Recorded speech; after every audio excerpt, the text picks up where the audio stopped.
Another great markup tool is the REVCLOUD.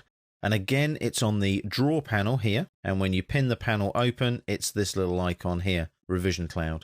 The actual command is called REVCLOUD, and it shows you how the REVCLOUD works. Now, when you develop REVCLOUDs on your drawing, what you want to do is make sure they're on a separate layer. So go to your Layer Properties Manager and create a new layer.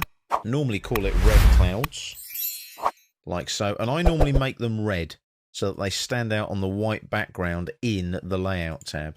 So I'll give that a red color, and I'll make it the current layer as well, and I'll close the Layer Properties Manager. I'll zoom in on that same viewport that we used for the wipeouts previously. So there's my REVCLOUD command. I come into the drawing area, and what it will prompt me for is a start point, but I can specify the arc length. Can you see that on the command line? So if I right click now and go arc length, and I make my minimum arc length, at the moment it's 0.5. That's actually quite small on an A3 sheet like that. So we'll make it say 10, and the maximum length we'll leave at 10 as well.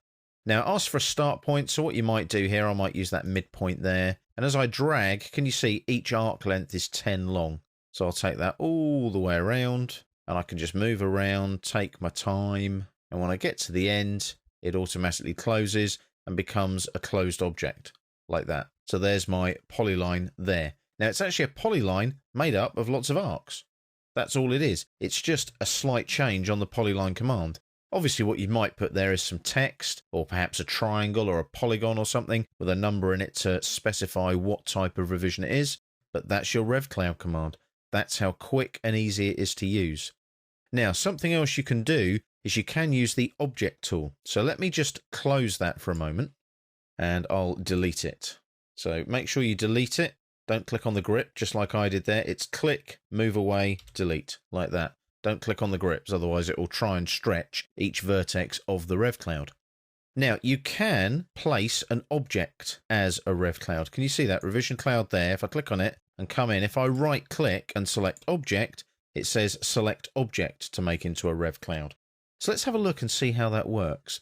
If I do a rectangle, for example, if I just pop that around there like so, making sure it covers the objects and the text, and then go back to REVCLOUD, right click object and select that object, what happens?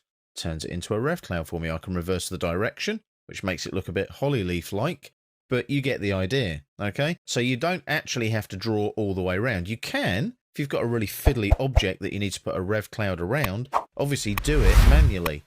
But if it just needs a rectangle, draw the rectangle, use the object option. Nice and quick and easy, and again, you're working smarter and faster in AutoCAD.